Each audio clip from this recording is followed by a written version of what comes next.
Auzubillahiminash-shaytanir-rajim. Bismillahir-rahmanir-rahim. Assalamualaikum students, how are you all? Hope you all will be doing well and good. जैसे कि आप लोगों को पता है, सबसे पहले मैं बात कर लेती हूँ अपनी ऑनलाइन ट्यूशन की। जैसे कि हम लोग ऑलरेडी स्टार्ट कर चुके हैं। आप लोग में से कुछ स्टूडेंट्स जो हैं क्लासेस ले रहे हैं, कुछ स्टूडेंट्स जो नहीं ले रहे। आई विल सजेस्ट कि अगर आप लोगों को कोई भी चीज़ मुश्किल लगती है, क्योंकि हम डेली बेसिस पे क्लासेस ले रहे होते हैं, तो वीकली जो है 5 डेज आप लोगों की क्लास होती है, 2 डेज ऑफ होता है। तो सबको पहले मैं ये बता दूं। और अगर आप लोग कॉन्टैक्ट करना चाहते हैं, यहाँ पे आपको कॉन्टैक्ट नंबर मिल रहा होगा, आप यहाँ पे व्हाट्सएप करें, ठीक है। Only WhatsApp, no calls please. तो आप लोग व्हाट्सएप करें अगर आप लोग को ऑनलाइन ट्यूशन चाहिए, हम डिस्काउंट भी दे देंगे, कोई इशू नहीं है, ठीक है। आप लोग क्लासेस लें, क्योंकि आपको पता है यूट्यूब चैनल जब हम लोग बनाते हैं तो उसमें वीडियोस कभी कभी अपलोड होती हैं, कभी बहुत ज़्यादा डिले आता है, लॉन्ग टाइम ऑफ पीरियड का डिले आ जाता है। तो इसलिए आप लोगों को बेटर है कि आप लोग ट्यूशन ले लें, तो it will be better for you कि आपको डेली बेसिस पे मिलती रहेंगी classes and it will help you a lot, क्योंकि वहाँ पे आप लोग के क्वेश्चंस वगैरह जो भी होंगे आप लोग क्वेश्चन डायरेक्टली कर सकते हो, तो it will be easy. So without wasting over time हम लोग स्टार्ट करते हैं आज का लेक्चर। तो आज जो हमारा टॉपिक है, जैसे कि आप लोगों को पता है, हम लोग कर रहे थे about the different phases of SDLC, mean software development life cycle, ठीक है। उसके जो हैं बाकी के फेसेस जो कि रिक्वायरमेंट इंजीनियरिंग है, वहाँ से हम ऑनवर्ड स्टार्ट करेंगे और आज इंशाल्लाह हम इस चैप्टर को ख़त्म करेंगे, मीन्स टॉपिक को, ठीक है। रिक्वायरमेंट इंजीनियरिंग फेस क्या होता है, ठीक है। जैसे कि हमें नाम से पता चल रहा है, यानी इसमें हमें रिक्वायर क्या होता है, यानी हम इसमें देखते हैं हमारी रिक्वायरमेंट्स क्या हैं, what is required to us, ठीक है। Requirement engineering is a crucial phase in the software development life cycle that focuses on gathering, analyzing, documenting, and managing requirements for the development of proposed system. यानी जो भी system आपने propose करना है, जो भी चीज़ आपने इन्वेंट करनी है, लेकर आनी है मार्केट में, उसके लिए, ठीक है, जो भी चीज़ आपने लेके आनी है, तो उसके लिए आप गैदर करते हो इन्फॉर्मेशन को, उसको एनालाइज करते हो, जो हम ऑलरेडी पढ़ चुके हैं, उसको एनालाइज किया जाता है, इन्फॉर्मेशन को गैदर किया जाता है, मटेरियल को गैदर किया जाता है, बहुत सारी मतलब मटेरियल को कलेक्ट किया जाता है, उनको लिया जाता है, उनको मैनेज किया जाता है कि किस तरीके से हम लोगों ने उसको मैनेज करना है, किस तरीके से हमने अपने सॉफ्टवेयर को डिवेलप करना है, कैसे वो चीज़ें यूज़ होंगी। तो ये सारी चीज़ें रिक्वायरमेंट इंजीनियरिंग फेज में की जाती हैं। रिक्वायरमेंट मीन हमें रिक्वायर क्या, इंजीनियरिंग मीन उनको सेटअप करना, उनको मैनेज करना, ठीक है। तो ये सारी चीज़ें उसमें आ जाती हैं। This phase lays the foundation of the subsequent stages of development, ठीक है। बहुत सारी जो stages of development है वो सारी इसमें आ जाती हैं, and ensures that the software meets the needs and expectation of stakeholders. Stakeholder for example यहाँ पे इसने ले ली end users, यानी जो भी clients हैं, user हैं, customers हैं, उनकी नीड्स, उनकी एक्सपेक्टेशन फुलफिल हो रही हैं, नहीं हो रही, अगेन वही बात आती है। तो रिक्वायरमेंट फेस में भी हम यही सब कुछ देखेंगे। तो हमें रिक्वायर क्या है, हमारे स्टेक होल्डर्स जो हैं उनकी नीड्स एंड एक्सपेक्टेशन क्या है। अब सबसे पहले हम आगे जाने से पहले बात कर लेते हैं about the stake holders. Stakeholders क्या होते हैं? एक्चुअल में स्टेक होल्डर्स की बहुत सारी टाइप्स होती हैं, ठीक है। सबसे पहले उनको बता देती हूँ टाइप्स कौन कौन सी होती हैं, सारी तो नहीं लेकिन 1-2 बता देती हूँ जो कॉमनली यूज होते हैं। जैसे कि कस्टमर जो होते हैं आपके, फॉर एग्जांपल एक मार्केट है, आपने एक मार्केट खोली है, वहाँ पे जो भी कस्टमर आ रहे हैं, ठीक है, मतलब आप सेल कर रहे हो चीज़ें, वो आपसे लेने आ रहे हैं, बाय कर रहे हैं, जो भी कस्टमर आ रहे हैं, तो वो स्टेक होल्डर है, उनका एक इंटरेस्ट है आपकी कंपनी में। So the person who is having any interest in your company और in your organisation are the stake holders, ठीक है। स्टेक होल्डर की कोई टाइप जो है वो आ जाती है शेयर होल्डर। तो शेयर होल्डर क्या होते हैं, जिनकी कोई ना कोई शेयर उन्होंने अपना जो है डाला हुआ होता है, उन्होंने कुछ ना कुछ इन्वेस्ट किया होता है कंपनी में, कोई ना कोई शेयर उठाया हुआ होता है। जैसे कि आजकल बहुत ज़्यादा ये चीज़ हो रही है कि किसी भी जो कंपनी, जैसे कि टेस्ला के शेयर्स लोग उठा रहे हैं, ठीक है। तो क्या होता है, जब कंपनी को प्रॉफिट होता है, ठीक है, जब कंपनी को प्रॉफिट होता है तो क्या होता है, जिन्होंने शेयर डाला हुआ होता है उनका भी जो पैसे उन्होंने डाले होते हैं उससे डबल हो जाते हैं, या कुछ ना कुछ उनको ज़्यादा प्रॉफिट मिल जाता होता है, तो इसलिए वो शेयर डालते होते हैं किसी कंपनी में। तो ये जो शेयर होल्डर्स होते हैं या एंड यूजर्स मीन्स क्लाइंट्स या कस्टमर्स जो होते हैं, ये सारे क्या होते हैं, इनका कोई ना कोई इंटरेस्ट होता है कंपनी में, या कोई भी ऑर्गेनाइजेशन है उसमें इंटरेस्ट होता है, कोई प्रोडक्ट है उसमें इनका कोई ना कोई इंटरेस्ट होता है। इंटरेस्ट मीन इनका दिलचस्पी जिसको बोलते हैं, ठीक है, दिलचस्पी होती है, इनको इंटरेस्ट होता है इस चीज़ में, ठीक है। तो अगर इनको इंटरेस्ट होता है, ऑफ कोर्स ये कुछ लोग जो है इन्वेस्ट भी करेंगे। अगर आपके कस्टमर है, उनका इंटरेस्ट है आपकी कंपनी में, फॉर एग्जांपल हम बात कर लेते हैं अगेन आइकिया की कंपनी पे, आइकिया क्या फर्नीचर वगैरह जो है देता है, सेल आउट करता है, ठीक है। तो अगर किसी को आइकिया में इंटरेस्ट है, वो जाएगा, कस्टमर उसका पक्का कस्टमर बन गया कि आइकिया वाले प्रोडक्ट बहुत अच्छा देते हैं, उनके प्रोडक्ट्स बहुत अच्छे होते हैं, फर्नीचर बहुत अच्छा होता है, तो वो आइकिया में जाएंगे और उनसे कांटेक्ट करेंगे और मतलब बार बार जाएंगे, ठीक है, उनके लॉन्ग टाइम जो है कस्टमर बन जाते हैं। तो ये सारे कौन है, ये स्टेक होल्डर है, यानी कुछ ना कुछ इनको इंटरेस्ट है उसमें, कंपनी में, ऑर्गेनाइजेशन में या उनके प्रोडक्ट्स में। तो ये होता है स्टेक होल्डर। स्टेक होल्डर की बात समझ आ गई। अब जो स्टेक होल्डर्स हैं जिन्होंने शेयर डाला हुआ है या जो कस्टमर आ रहे हैं, तो उनकी नीड्स और एक्सपेक्टेशंस क्या है, वो क्या चाहते हैं? ऑफ कोर्स वो प्रॉफिट चाहते हैं, या प्रॉफिट चाहते हैं, या वो बेटर प्रोडक्ट चाहते हैं, कोई अच्छा प्रोडक्ट चाहते हैं, या वो प्रॉफिट चाहते हैं, या वो मॉनेटरी बेनिफिट चाहते हैं, या वो दूसरा नॉन मॉनेटरी बेनिफिट चाहते हैं, यानी हर किसी को बेनिफिट ही चाहिए ना। तो स्टेक होल्डर्स की नीड्स एंड एक्सपेक्टेशंस में कौन से बेनिफिट्स आते हैं, इन सब चीज़ों की को देखा जाता है रिक्वायरमेंट इंजीनियरिंग फेस में। Requirement engineering consist of following steps, ठीक है। सबसे पहले मैं आपको थोड़ा ये बता दूं कि सारे जो स्टेप्स हैं आपस में एक दूसरे से मिलते जुलते हैं, तो उसमें कंफ्यूज नहीं होना, क्योंकि नाम से पता चलता है। अब जो एनालिसिस था, जो हमने ऊपर पढ़ा था पिछली वीडियो में, एनालिसिस फेज, ठीक है, तो एनालिसिस फेज में हम सिंपल एनालाइज करें चीज़ों को, वही चीज़ है कि हमें क्या रिक्वायर है, क्या चीज़ रिक्वायर नहीं है, हमारा बजट कैसा है, बजट के अंदर फुलफिल हो रहा नहीं हो रहा, हमें रिप्लेस करनी है चीज़, नहीं करनी है, तो ऑब्जर्व किया जाएगा चीज़ों को। रिक्वायरमेंट में हमारी रिक्वायरमेंट क्या है, हमें चीज़ें क्या चाहिए, वो चीज़ देखी जाएगी, ठीक है। तो ये मिलते जुलते हैं, इसमें ज़्यादा मतलब कंफ्यूज नहीं होना आपने, ठीक है। मतलब इनके थोड़ा बहुत डिफरेंस आप समझ लें तो आपको ईजी होगा, ठीक है। आगे आ जाता है इनकी जो स्टेप्स आ जाते हैं। सबसे पहला स्टेप है रिक्वायरमेंट गैदरिंग, यानी जो रिक्वायरमेंट्स हैं उनको गैदर किया जाता है, यानी उनको कलेक्ट किया जाता है, एक जगह इकट्ठा किया जाता है। रिक्वायर्ड वैलिडेशन आगे आ जाता है, ठीक है। वैलिडिटी देखी जाती है कि जो रिक्वायर है हमें, उसकी वो कितने टाइम तक वैलिड होगा, यानी उसकी एक्सपायरी डेट कब तक होगी, कब तक मतलब टाइम वो चलेगा और उसके बाद जाके वो एक्सपायर हो जाएगा, ये सारी चीज़ें देखी जाती हैं। रिक्वायरमेंट्स मैनेजमेंट आ जाती है कि उस रिक्वायरमेंट को मैनेज किया जाएगा, गैदर किया जाएगा, ठीक है। तो ये सारी चीज़ें आ जाती हैं। अब वन बाय वन हम इसको डिस्कस करते हैं। पहले हमारे पास आ जाता है requirement gathering is a pivotal stage in the software development life cycle, ठीक है। इसमें बहुत ज़्यादा इंपॉर्टेंट स्टेज है ये।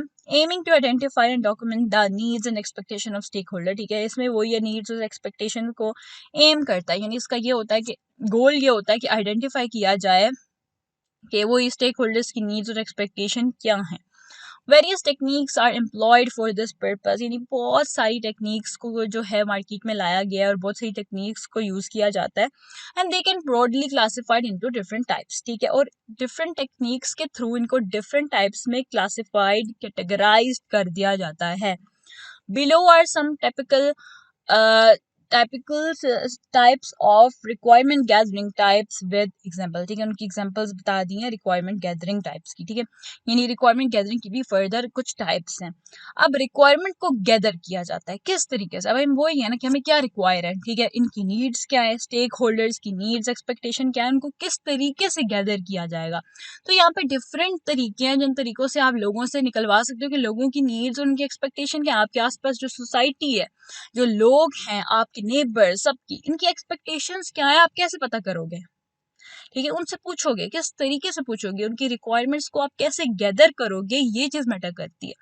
तो इसकी टाइप्स हैं, ठीक है। इसमें 3 टाइप्स आती हैं। Number 1, interviews. आप डिफरेंट इंटरव्यूज कंडक्ट करोगे, लोगों को लोगे, उनसे बात करोगे, ठीक है, कम्युनिकेट करोगे, क्योंकि आप जब कम्युनिकेट करते हो ना किसी से, तो आपको वो चीज अच्छे से पता चलती है कि उनकी रिक्वायरमेंट क्या है, क्योंकि communication is the key of success. Basically success की ही कम्युनिकेशन है। जब तक आप कम्युनिकेट नहीं करोगे, आपको नहीं पता अगला बंदा क्या चाहता है, ठीक है, what they need, what are their requirement, आपको कैसे पता चलेगा? कम्युनिकेशन से। कम्युनिकेशन आप इंटरव्यू के थ्रू कर सकते हो। सेकंड हमारा स्टेप है कि सर्विस एंड क्वेश्चनियर्स, ठीक है। सर्विस हो सकते हैं, कुछ क्वेश्चंस वगैरह पूछे जा सकते हैं, जैसे Q&A करते होते हैं अक्सर लोग, तो वो होता है। या सर्विस आप प्रॉपर बना दो, ठीक है, या तो गूगल फॉर्म्स में आजकल सर्वे बन रहे होते हैं, फॉर्म्स वगैरह बन रहे होते हैं, तो उनके थ्रू आप बता सकते हो। जैसे कि अक्सर सोसाइटीज़ में क्या होता है, मैं जल्दी से बता देती हूँ, ठीक है। अक्सर सोसाइटी में क्या होता है कि लोग आते हैं आपके पास, आपसे सर्विस वगैरह पूछते हैं, आपकी सोसाइटी में क्या चीज़ है, क्या चीज़ आपको रिक्वायर है, ठीक है, कौन सी चीज़ आप चाहते हो कि यहाँ हो। तो ये सारी चीज़ें वो लोग आते हैं कुछ सर्वे करने के लिए। कभी आपको क्या होता है, आपको ईमेल आ जाती है। जैसे अक्सर अगर मैं UAE की बात करूँ, यूनाइटेड अरब एमिरेट की या अरब कंट्रीज़ में क्या होता है अक्सर कि कुछ एप्लीकेशंस हैं, ठीक है, वहाँ पे आपके एप्लीकेशन में कभी कोई नोटिफिकेशन आ जाती है कि आप ये सर्वे फिल करो। जब आप उस सर्वे को ओपन करते हो वहाँ पे डिफरेंट क्वेश्चंस होते हैं, उसमें आपसे पूछा जाता है कि आप कहाँ रहते हो, आपका रेजिडेंशियल एरिया क्या है, ठीक है, और वहाँ पे आपको किस चीज़ की रिक्वायरमेंट है, आप क्या चाहते हो वहाँ पे हो और क्या चाहते हो कि ऐसा होना चाहिए, कैसा दिखना चाहिए, किस चीज़ की कमी है, जैसे हॉस्पिटल नहीं है, पार्क नहीं है, मस्जिद नहीं है, या क्या चीज़ नहीं है, तो आपको कौन सी चीज़ रिक्वायर है आप वहाँ पे मेंशन करते हो, और फिर उसके मुताबिक जब वो देखते हैं कि ज़्यादा लोगों की डिमांड क्या है, क्योंकि डिफरेंट सर्विस है, एक बंदा तो नहीं दे रहा, बहुत सारे रेजिडेंशियल लोग जो हैं वहाँ पे सर्विस दे रहे होते हैं।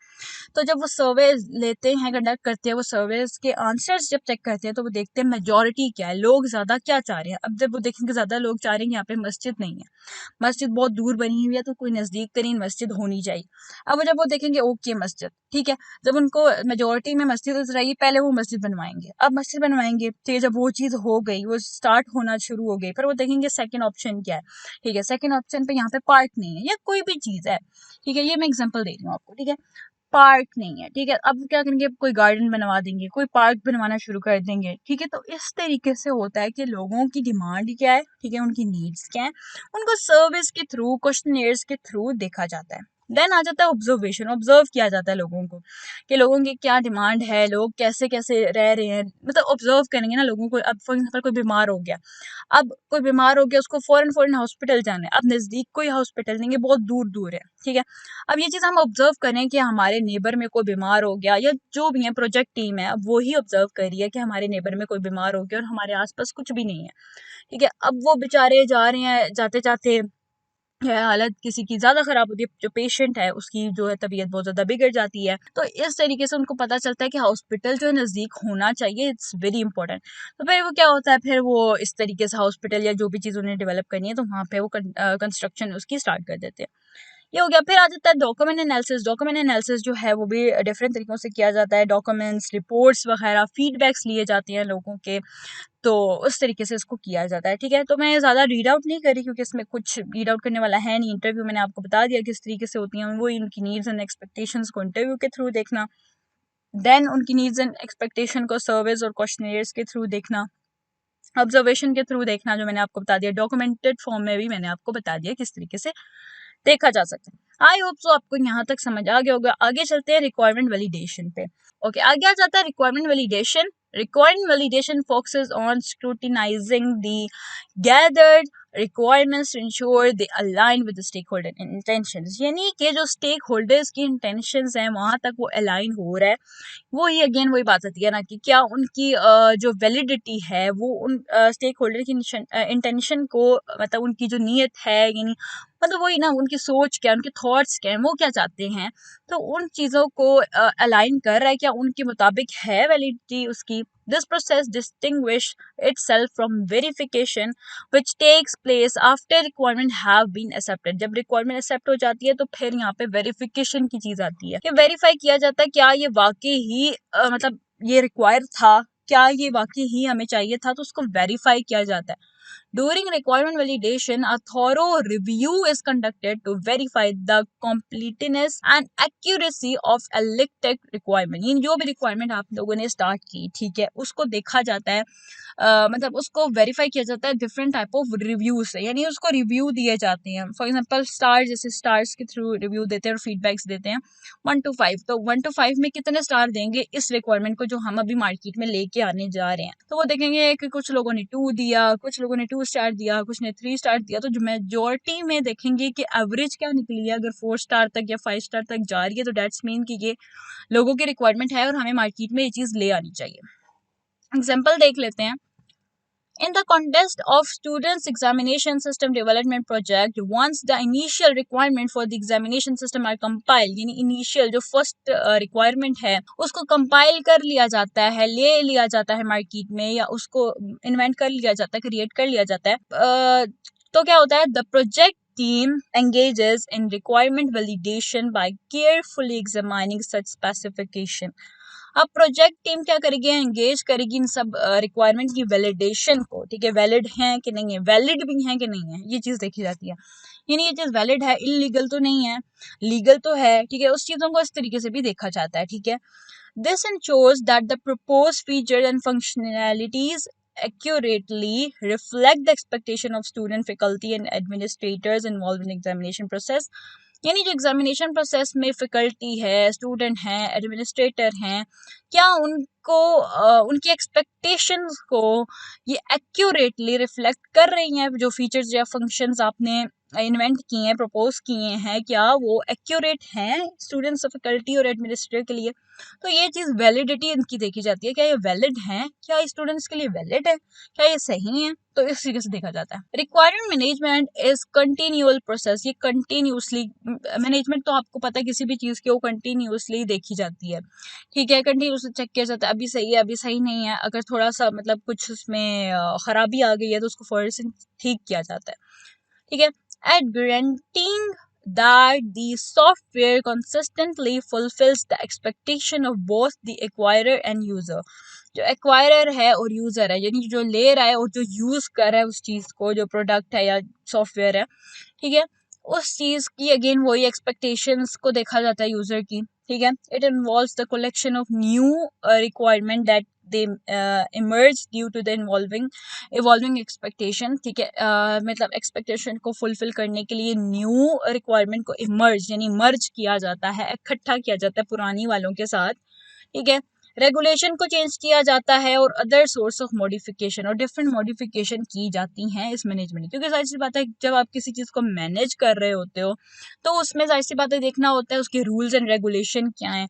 इसमें मतलब डिफरेंट इंस्ट्रक्शंस लगाई जाती हैं कि इसको यूज़ कैसे करना है, हाउ टू यूज़ इट, ठीक है, इसकी मॉडिफिकेशन किस तरीके से होगी, इसमें रूल्स और रेगुलेशन क्या है, क्या ये लीगल है, इलीगल है, तो ये सारी चीज़ें देखी जाती हैं।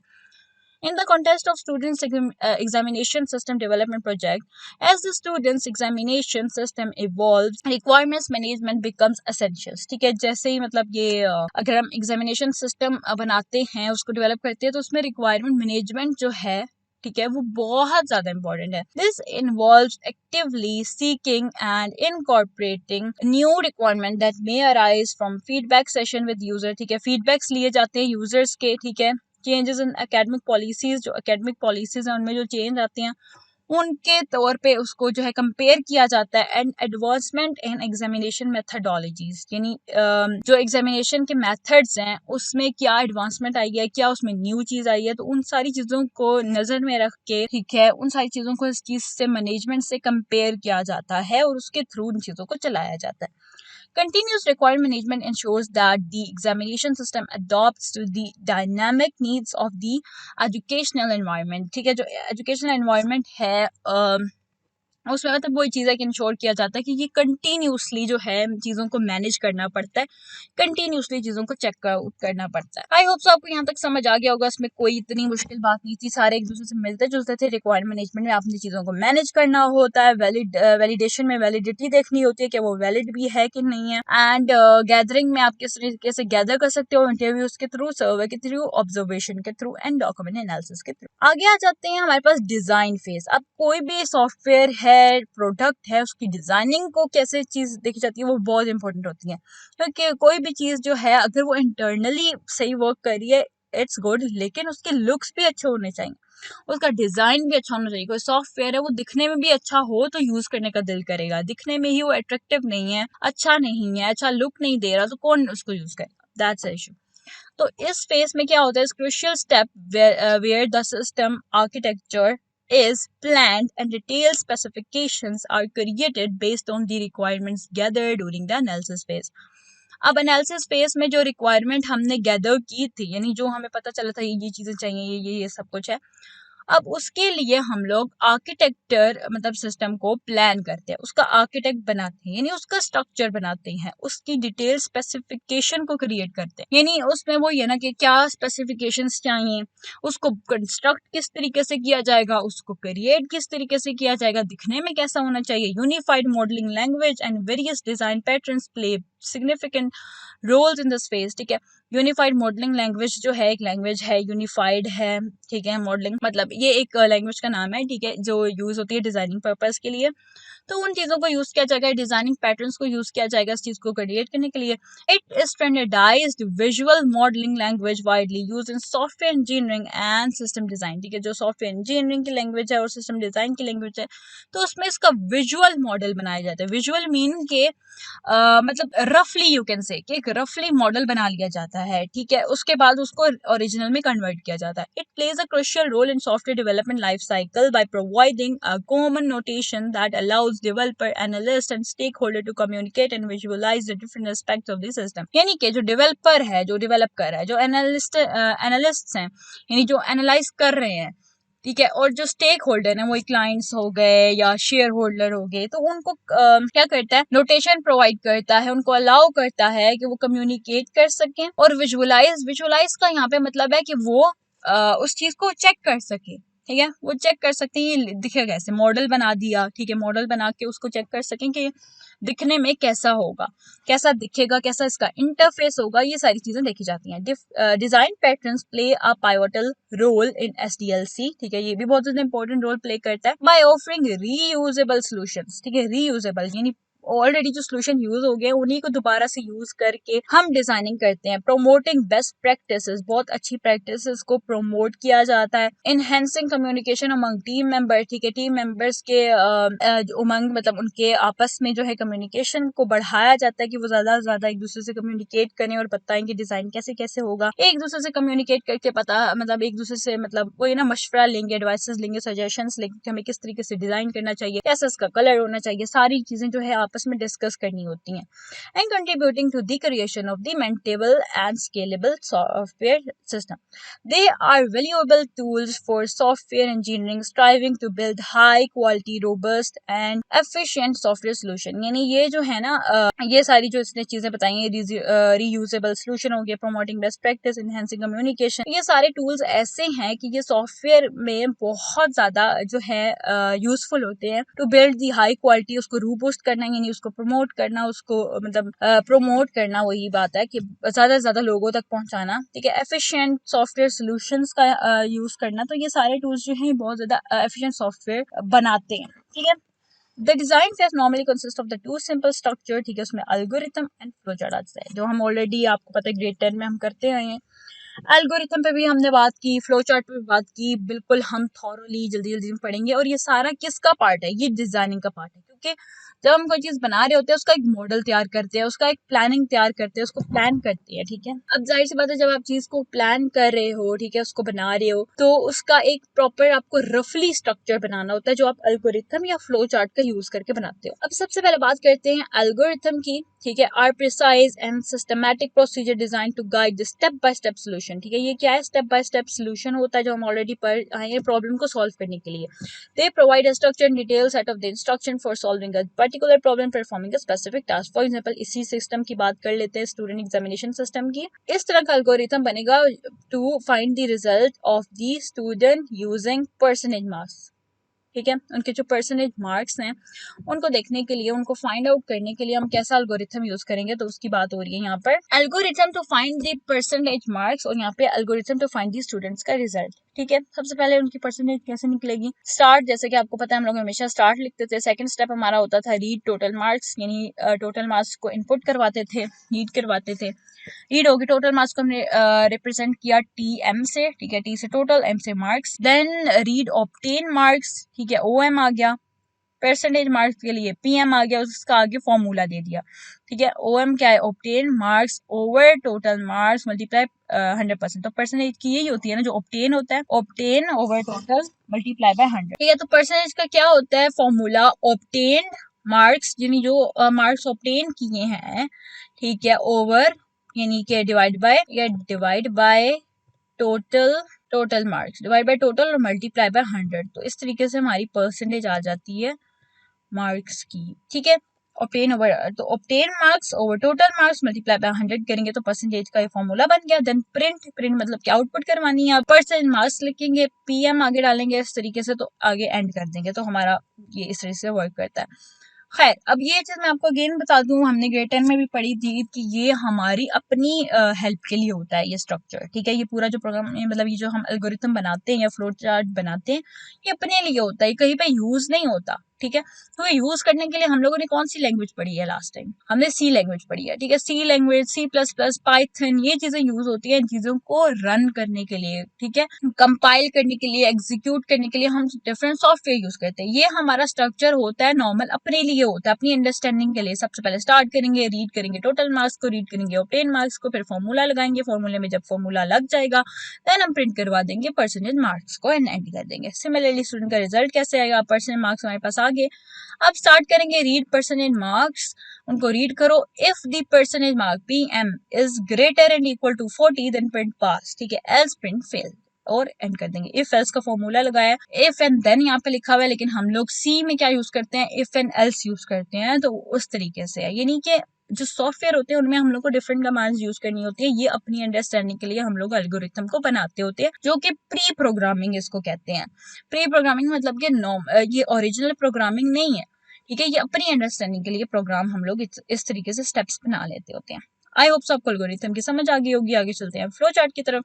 A flowchart is a diagrammatic representation used to illustrate an algorithm or a process. कोई भी प्रोसेस है, एल्गोरिथम है, उसको illustrate यानी उसको रन करने के लिए, उसको समझने के लिए, उसको इजीली समझने के लिए हम लोग एक डायग्रामेटिक रिप्रेजेंटेशन बनाते हैं, जिसको हम फ्लो चार्ट बोलते हैं, क्योंकि डायग्राम की फॉर्म में। It visually presents the sequence of steps in the algorithm through special shapes and symbol and connect them with arrows to depict their sequence, ठीक है। This graphic representation offers a systematic step by step solution to specify problem, ठीक है, graph की form में represent करता है और step by step वही सोल्यूशन यानी वही एल्गोरिथम जो होता है उसको हम कन्वर्ट कर देते हैं शेप्स की फॉर्म में, डायग्राम की फॉर्म में, तो उसको हम कह देते हैं फ्लो चार्ट। अब जैसे कि फ्लो चार्ट में हम लोग ऑलरेडी चीजें पढ़ चुके हैं, जल्दी जल्दी से बता देती हूँ। ओवल शेप जो है इसको टर्मिनल भी कहते हैं। ये जो पैरेललोग्राम है इसको हम इनपुट आउटपुट के लिए यूज करते हैं। डायमंड शेप को हम डिसीजन मेकिंग के लिए यूज करते हैं, और डिसीजन मेकिंग में जैसे कि आपके less than, greater than, equal to के जो साइंस होते हैं वो सारे लगते हैं। रेक्टेंगल में हम करते हैं प्रोसेसिंग करते हैं, जो प्रोसेस में हमें फॉर्मूला देना है तो उसमें दे देते हैं। एरोज यूज करते हैं सबको आपस में कनेक्ट करने के लिए, सर्कल यूज करते हैं वो भी कनेक्ट करने के लिए ही होता है। आई होप यहाँ तक आपको क्लियर हो गया कि उनके फंक्शन आप लोग खुद पढ़ लीजिएगा। सेम वही चीज़ है जो मैंने आपको ऑलरेडी समझा दिया।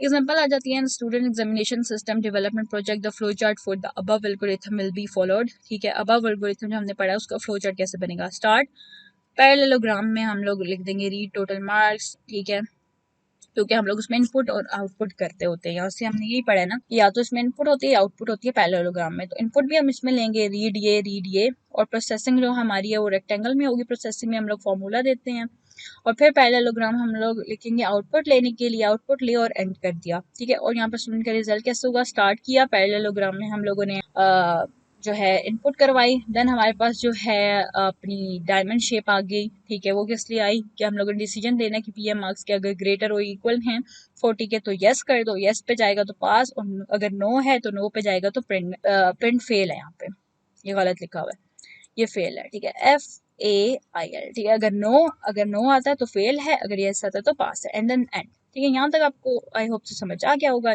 ऑलरेडी हम लोग कर चुके हैं इसलिए मैं जल्दी जल्दी करवा रही हूँ। आगे चलते हैं डेवलपमेंट कोडिंग फेज पे। अब डेवलपमेंट और कोडिंग करनी है, अब आ जाता है कोडिंग, ठीक है। अब आपने कोडिंग करनी है अपने प्रोग्राम की। In the development coding phase developer translate the plan formulated in the design phase. जो डिजाइन फेज में जो हम लोगों ने प्रोग्राम बनाया है इसको हम कोड करते हैं, अब कोडिंग करते हैं, ठीक है, इनटू द एक्शन, यानी उसको एक्शन में लेके आया जाता है। They develop the database structure, ठीक है, design codes for the data flow के लिए डिफरेंट कोड यूज किए जाते हैं, and design the tangible user interface screen, और टैंगेबल जो यूजेबल इंटरफेस स्क्रीन है उसको बनाया जाता है कोडिंग के थ्रू, क्योंकि ये सारी चीजें जो है कोडिंग के थ्रू होती हैं, ऐसे ही नहीं होती, ये अपनी अंडरस्टैंडिंग के लिए होता है, जैसे कि मैंने आपको ऑलरेडी बताया। आगे आता है stage involves the preparation of the iterative होती है, जैसे आइट्रेशन हम लोगों ने पढ़ा था पहले भी ग्रेड 10 में, कि आइट्रेशन क्या होती है? लूप चलाया जाता है, बार बार एक चीज चलाई जाती है, तो वो सारी चीजें इस स्टेज में होती हैं कोडिंग के थ्रू, ठीक है। Processing of test that are to enhance the precision and efficiency of the written code. जो रिटन कोड है वो कितना एफिशिएंट है, कितना प्रिसाइज है, उसके लिए आइट्रेशन को हम लोग करते हैं, आइट्रेशन करते हैं यानी लूप चलाते हैं। अब जब लूप चलेगा तो पता चलेगा कि वो प्रिसाइज है क्या, वो एक्यूरेट है कि नहीं। The actual coding is carried out using programming language, language, ठीक है, प्रोग्रामिंग लैंग्वेज का यूज किया जाएगा एक्चुअल कोडिंग करने के लिए। एक्चुअल कोडिंग क्या है, प्रोग्रामिंग लैंग्वेज का यूज करके होती है, जैसे कि हमने सी पढ़ी थी, सी लैंग्वेज का यूज करके हम लोग प्रोग्रामिंग करते होते हैं। इस तरह C++ आ जाती है, पाइथन आ जाती है, HTML आ जाता है।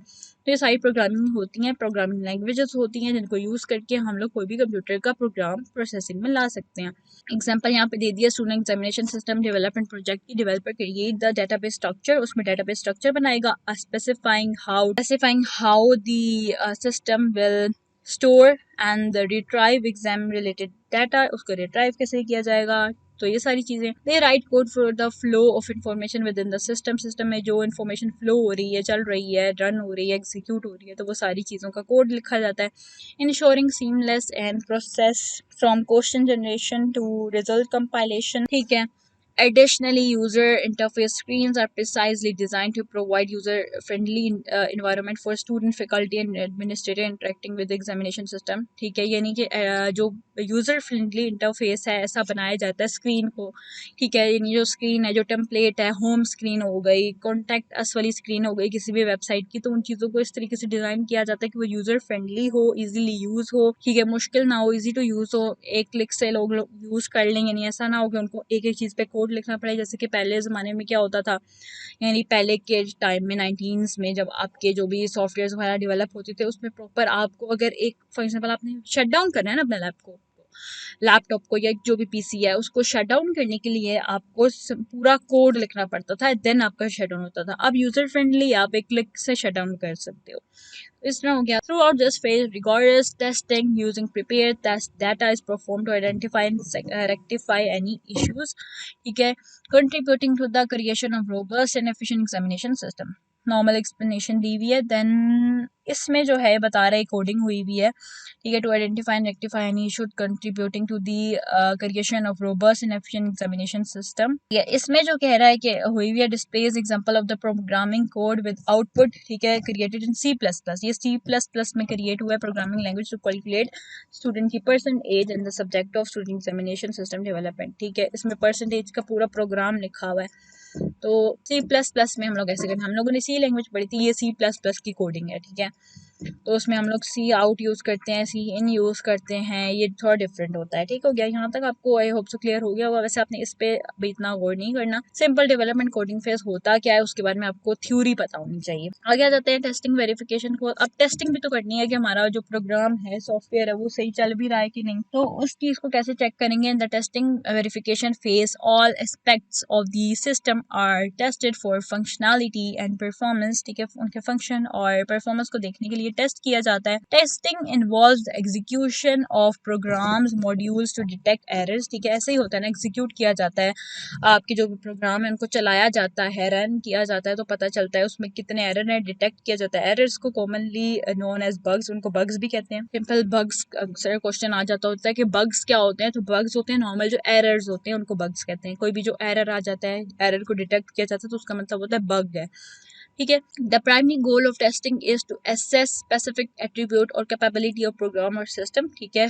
मतलब उसको एट्रीब्यूट, कैपेबिलिटी प्रोग्राम की देखने के लिए टेस्टिंग की जाती है। Ensuring that they are aligned with the required specification, जो हमें रिक्वायर्ड स्पेसिफिकेशन जो हमें रिक्वायर्ड थी, क्या वो उससे अलाइन हो रहा है, क्या वो फुलफिल हो रहा है, ये चीज देखी जाती है। It involves checking items of consistency by comparing results against the predetermined requirements. Software testers employ various techniques including black box, white box testing to identify and eliminate all identify bugs, और error को आइडेंटिफाई करने के लिए final product को release किया जाता है। यानी जब सारी कुछ ठीक हो जाता है, जब आइडेंटिफाई कर लेते हैं बग्स और एरर्स को, जब उनको ठीक कर लेते हैं तो वो सही हो जाते हैं, एरर्स को मतलब मैनेज करके सही कर लिया जाता है, ठीक है, एफिशिएंट बना लिया जाता है, तो उसके बाद उस प्रोडक्ट को, सॉफ्टवेयर को रिलीज कर दिया जाता है। The process of error identification and removal is referred to as debugging, ठीक है, जो आइडेंटिफाई करते हैं और एरर को रिमूव करते हैं उसको डीबगिंग कहते हैं। यानी बग हो गया, बग होता है एरर, ठीक है, डीबगिंग हो गया, डीबग हो गया मतलब कि एरर को आइडेंटिफाई करके रिमूव कर दिया गया। आगे हमारे पास आ जाता है black box testing. Black box testing is software testing method where the internal workings और logic of the system are known as the tester. ठीक है, जो भी आपके इंटरनल वर्किंग्स होती हैं और लॉजिक्स होते हैं सिस्टम के, ठीक है, जो इंटरनल वर्किंग नॉर्मल बात है जो होती हैं टेस्ट करने के लिए, ठीक है, इनको टेस्टर बोलते हैं। नॉर्मल जो नॉर्मल टेस्टर जो अंदर आपकी सॉफ्टवेयर के अंदर लगे हुए होते हैं उनको ब्लैक बॉक्स टेस्टिंग कहते हैं। The focus is on evaluating the system output based on specified input without considering the internal code structure. यानी इसमें इंटरनल कोड स्ट्रक्चर को देखे बगैर बाकी जो आउटपुट बेस्ड होती है ना, मतलब जो आपको आउटपुट स्क्रीन पे शो हो रही है, ठीक है, उसको इवेलुएट किया जाता है कि उसमें कोई गड़बड़ तो नहीं है। उसको किसके थ्रू देखा जाएगा? ऑफ कोर्स इनपुट के थ्रू, जो इनपुट दी हुई होंगी उनके थ्रू देखा जाएगा। कोड को नहीं छेड़ा जाएगा, लेकिन इनपुट्स को जो भी आप इनपुट देते हो अपनी, फॉर एग्जांपल वेबसाइट क्रिएट किया, वेबसाइट में कोई भी आपने क्लिक किया, इधर उधर क्लिक किया, उसमें कोई एरर आ रहा है तो वो ब्लैक बॉक्स टेस्टिंग के थ्रू आप देख सकते हो कि उसमें एरर आ रहा है कि नहीं आ रहा, या उसको कैसे आइडेंटिफाई करना है। For example log in functionality of the web application, वही बात हो रहा है। फॉर एग्जाम्पल लॉग इन करना है आपने, अब लॉग इन करने के लिए यूजर फॉर एग्जाम्पल अपना नेम लिखता है, ईमेल आईडी लिखता है, ठीक है, लॉग इन कर रहे हैं ना, आप साइन अप करते हो, लॉग इन करते हो, तो आपको ईमेल देनी होती है, पासवर्ड देना होता है, तो वहाँ पे कोई इशू तो नहीं आ रहा। तो वो इशू कौन डिटेक्ट करता है? Black box tester. ठीक है, तो ब्लैक बॉक्स टेस्टिंग के थ्रू आप उस चीज को आइडेंटिफाई कर सकते हो। टेस्टर पर्सपेक्टिव क्या होता है इसका? The tester does not have access to source code. ठीक है, वो सोर्स कोड नहीं पढ़ सकता, आपका जो नॉर्मल जो पूरा आपने कोड लिखा हुआ है वो नहीं पढ़ सकता। और knowledge of the internal implementation details, उसको नॉलेज नहीं होता, आपकी जो इंटरनल आपने जो डिटेल्स दी है उसका नॉलेज नहीं होता। ठीक है, ये सिर्फ डिटेक्ट करके बता देगा कि हाँ यहाँ पे कोई एरर आ रहा है, तो वो ब्लैक बॉक्स टेस्टिंग कर। टेस्ट केसेस क्या होते हैं? इनपुट वैलिड यूजर नेम और पासवर्ड है कि नहीं है। ठीक है, अब क्या होता है अक्सर, फॉर एग्जाम्पल आपने यूजर नेम गलत डाला, या तो वो बोलेगा ऑलरेडी एग्जिस्ट कर रहा था, तो आपने यूजर नेम वो डाल दिया, तो वो बोलेगा इट इज ऑलरेडी एग्जिस्टिंग। तो वो चीज कौन कर रहा है? ये ब्लैक बॉक्स टेस्टर जो है वो आपको बता रहा है कि ये चीज वैलिड है नहीं है, एग्जिस्ट करती है नहीं है, आपका जो पासवर्ड है वो सही है कि नहीं है। ठीक है, एक्सपेक्टेड आउटपुट क्या होती है? सक्सेसफुल लॉगिन होना चाहिए। यानी एक्सपेक्टेड आउटपुट हमारी ये होती है कि सक्सेसफुली लॉगिन हो जाना चाहिए। अगर नहीं होता तो ब्लैक बॉक्स टेस्टर आपको बता रहा है कि देयर इज समथिंग रॉन्ग। ठीक है, इनकरेक्ट पासवर्ड होता है तो एक्सपेक्टेड आउटपुट होती है कि लॉगिन फेलियर लिखा आ जाना चाहिए। अगर इनवैलिड यूजर नेम डाल रहा है तो हमारी आउटपुट आनी चाहिए लॉगिन फेलियर। ठीक है, फिर अगर एम्प्टी यूजर नेम और पासवर्ड लिखा हुआ है तो एक्सपेक्टेड हमारा होता है कि वो लॉगिन फेलियर लिखा आ जाना चाहिए। ठीक है, व्हाइट बॉक्स टेस्टिंग क्या होती है? Is a testing approach where tester has knowledge of the internal code. अब यहाँ पे जो टेस्टर है उसको इंटरनल कोड का पता है, सोर्स कोड का पता है, लॉजिक का पता है, आर्किटेक्ट का पता है। ठीक है, उस चीज को वो टेस्ट करेगा। It involves evaluating the system internal structure, code path और overall code quality. Internal structure हो गया, उन सारी चीजों को इंटरनली सारा आपका कोड पढ़ता है, वो कोड को देखता है उसमें कोई बग तो नहीं है, उसमें कोई एरर तो नहीं है। In the student examination system development project the above programming module is tested for error using white box testing. ठीक है, उसमें एरर देखा जाता है, एरर तो नहीं है कोई आपकी कोडिंग में, तो उस एरर को कौन नोट करता है? White box testing. इसमें आप इस तरह की एग्जांपल ले सकते हो, जैसे कि आपने सॉफ्टवेयर डेवलप किया, वहाँ पे अगर आपने एक कोड गलत लिख दिया, जैसे कि हम लोग पहले पढ़ रहे थे, उसमें आपने सेमी कॉलन नहीं लगाया एक कोड में, प्रिंट एफ की कमांड दी है और उसमें सेमी कॉलन एंड पे नहीं लगाया, तो उस चीज को कौन आपको बताएगा गलत है? ये व्हाइट बॉक्स टेस्टर बताएगा। आप इस तरह से समझ लो। ठीक है, testing a specific function with in a software application, here the student correct percentage mark and the result is being tested. ठीक है, जो उनके करेक्ट मार्क्स हैं, ठीक है, वो सारी चीजें कौन पढ़ता है? ये जो है ये पढ़ता है व्हाइट बॉक्स टेस्टर। यानी हमने कोई कमांड दी, जैसे हम लोग बोलते हैं ना, हम लोगों ने कोई प्रोसेसिंग की है, हमने फॉर्मूला दिया, उस फॉर्मूले को रीड कौन करेगा? उसको व्हाइट बॉक्स टेस्टर रीड करेगा। अगर फॉर्मूला गलत होगा तो वो बताएगा फॉर्मूला गलत है। और यह जाता है टेस्टर पर्सपेक्शन। इसका क्या होता है कि ये इसके पास एक्सेस होती है, ये सोर्स कोड को रीड आउट कर सकता है। ठीक है, इंटरनल आपकी सारी कोडिंग ये पढ़ सकता है। ठीक है, इसका हमारे पास केसेस क्या होते हैं टेस्ट के? Test each statement within the program code, एक एक स्टेटमेंट, एक एक लाइन को ये टेस्ट करता है कि वो सही है कि नहीं है। Verify the variables are correctly initialised and updated. Variables जो अपडेट हो रहे हैं, सही वेरिएबल्स डालने हैं, एबीसी सही पुट किया है, a=1 किया है तो सही किया या नहीं किया, वेरिएबल्स को चेक करेगा। Check the error and debug if needed. ठीक है, डिबग भी कर देता है और एरर को चेक भी कर देता है। Evaluate the code performance under various condition by providing values. ठीक हो गया, यहाँ पे इसने कोड की एग्जांपल दे दिया। फॉर एग्जांपल हमने इंटर मार्क्स करने को कहा, ये था परसेंटेज, ये थी। टेस्ट 2 हमारे पास आया कि हम लोगों ने ये लिखा और इसके बाद हमारी परसेंटेज ये आ गई। टेस्ट 1 यहाँ पे ये लिखा, मतलब इस तरफ रिजल्ट्स चेक करने के लिए, तो हमें पता चला स्टूडेंट के मार्क्स जो है 90% है, 40 से अबव हैं तो ये पास हो गया। 40 से नीचे है, 30s में है तो ये फेल। कोड बनाया हुआ है, ये भी अगेन वही बात है कि टेस्ट करने के लिए, ठीक है। जब आप एग्जीक्यूट करते हो तो आपके पास ये स्टेटमेंट्स लिखी हुई आएंगी और आप इस तरीके से इसको डन करते हो। आगे हमारे पास आ जाता है डिप्लॉयमेंट इम्प्लीमेंटेशन फेज, ठीक है। The deployment implementation phase involves a series of activities aimed at making the software system accessible for use, ठीक है। उसका एम क्या होता है कि वो सॉफ्टवेयर और सिस्टम को देखेगा कि वो एक्सेसिबल है क्या, सब उसको असेस कर सकते हैं कि नहीं। और during this phase the finalise software is handed over to user. अब फाइनल सॉफ्टवेयर जो पूरा तैयार हो चुका है, अब इसको दे दिया जाएगा, यूजर्स के हैंड ओवर कर दिया जाएगा और उसको, यानी आप कह सकते हो कि इसको मार्केट में ले आया जाएगा और कोई भी यूजर इसको यूज कर सकता है। Making the transition from the development to utilization, the main activities that are involved during the deployment implementation phase are installation and activation of hardware and software. Okay. अब क्योंकि हम डिप्लॉयमेंट कर रहे हैं, डिप्लॉय मतलब कुछ न कुछ इसमें इंसर्ट कर रहे हैं, इम्प्लीमेंट कर रहे हैं, इसको ठीक कर रहे हैं, सेट कर रहे हैं, तो उसमें आपका सबसे पहले इंस्टॉलेशन आ जाएगा और activation of hardware software. For example आपने कोई सॉफ्टवेयर बनाया, उसके लिए कौन से हार्डवेयर की रिक्वायरमेंट है और कौन से कुछ सॉफ्टवेयर हैं जो हमें वहाँ पे जो है यूज करने पड़ेंगे, तो उस चीज़ों को कौन कौन सी चीज़ें मतलब उसके लिए हमें इंस्टॉल करनी पड़ेंगी। जैसे कि हम यहाँ पे बात करते हैं प्रिंटर की। अब प्रिंटर जब आपने अपने लैपटॉप पीसी के साथ कनेक्ट करना होता है तो उसके लिए आपको कोई सॉफ्टवेयर इंस्टॉल करना पड़ता है अपने पीसी में, उसके बगैर आप प्रिंटर कनेक्ट नहीं कर सकते, अक्सर ऐसा होता है, ठीक है। तो उसके लिए प्रॉपर सॉफ्टवेयर होता है, तो इसलिए वो बात कर रहा है कि क्या उसके लिए हमें कोई और सॉफ्टवेयर चाहिए या हार्डवेयर क्या हमें उस चीज के लिए रिक्वायर्ड है जो आपने प्रोडक्ट या अपना सॉफ्टवेयर लॉन्च किया। In some cases the users and the computer operation personnels are trained on the developed software system conversion, ठीक है। The process of changing from old system to new जो conversion की जाती है, तो ये सारी इंप्लीमेंटेशन में होती है, कन्वर्ट कर देना किसी चीज को। The deployment and implementation of system can be executed through various methods. बहुत सारे methods हैं इसमें, किस तरीके से किया जाता है। एक direct method, parallel, phased and pilot. Direct क्या होता है? In this method, the old system is entirely replaced. जो old system होता है उस पूरे को replace कर दिया जाता है new system से।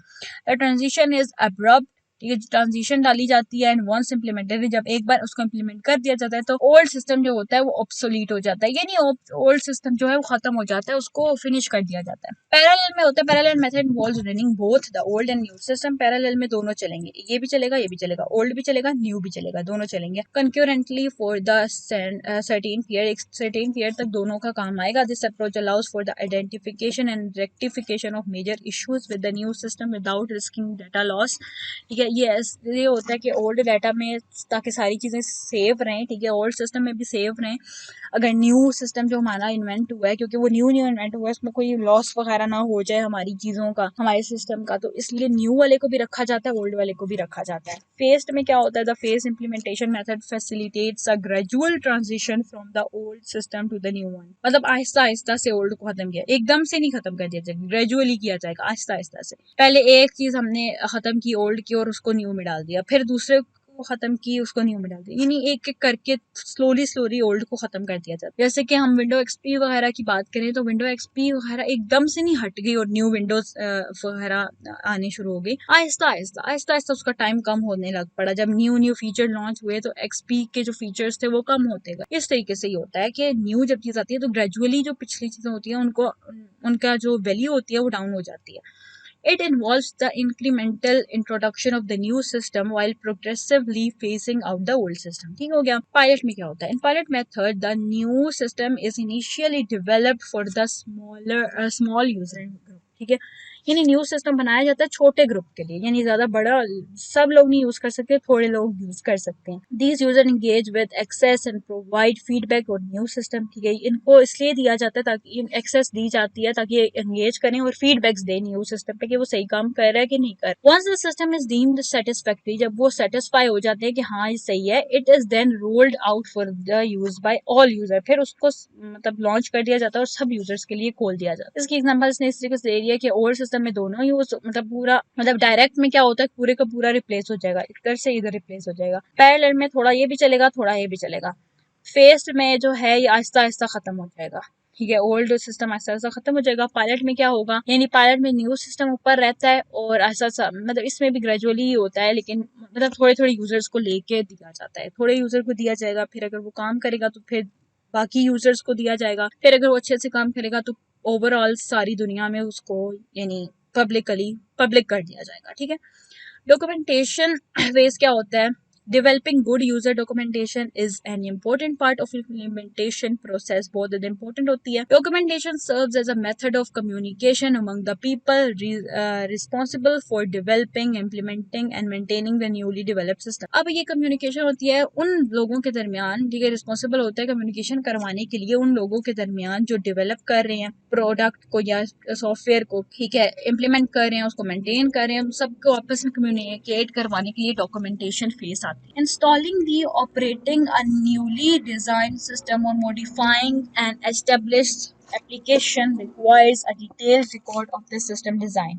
ठीक है, यानी इसको इंस्टॉल करने के लिए कोई न्यू डिजाइन सिस्टम चाहिए हो या मॉडिफाई करना हो, उसको एस्टेब्लिश करना हो कोई उसकी एप्लीकेशन, तो वो सारी रिक्वायरमेंट जो होती हैं इस पार्ट में डॉक्यूमेंटेशन फेस में देखी जाती हैं। It is extremely important in diagnosing errors. ठीक है, ये भी बहुत ज़्यादा इंपॉर्टेंट होता है एरर को डायग्नोज करने के लिए and making changes, specially if the system and analyst who develop a system are no longer with the organisation. अगर वो ज़्यादातर ऑर्गेनाइजेशन में नहीं है तो ये चीज़ जो है ये बताती रहती है कि अभी एरर डायग्नोज हुआ है, अभी हुआ है, तो ये खुद ही ऑटोमेटिकली बताता रहता है। लास्ट हमारे पास आ जाता है मेंटेनेंस सपोर्ट फेज।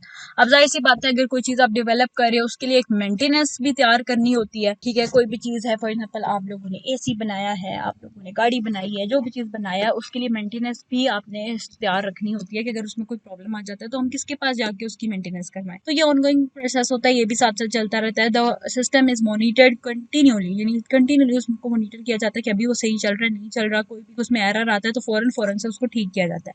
तो मेंटेनेंस सपोर्ट को जो है परमानेंटली बिठा दिया जाता है उस प्रोडक्ट, उस सॉफ्टवेयर को चेकिंग के लिए कि वो साथ साथ चेक करता रहे कि कहीं इसकी मेंटेनेंस तो नहीं चाहिए, कहीं यहाँ पे सर्विस गलत तो नहीं प्रोवाइड कर रहा, तो उसको ठीक करता है।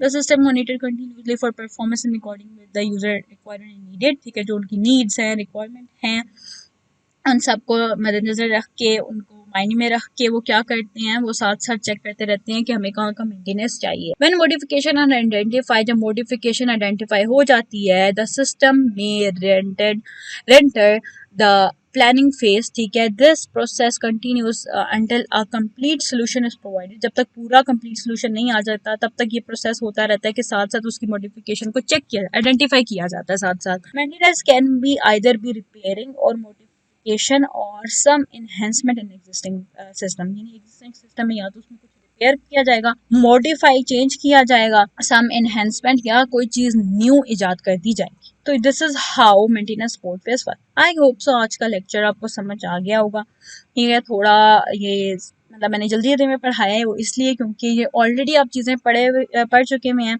तो इट्स वेरी इजी। ठीक है, अगर आपको कोई चीज़ समझ नहीं आई कमेंट सेक्शन में ज़रूर पूछें। ठीक है, ओके, तो आज का लेक्चर इतना ही था। चैनल को सब्सक्राइब करें ताकि आपको अगली वीडियोस मिलती रहें साथ साथ। ठीक है, और अपना बहुत सारा ख्याल रखिएगा। तब तक के लिए अल्लाह हाफ़िज़, टेक केयर, बाय बाय।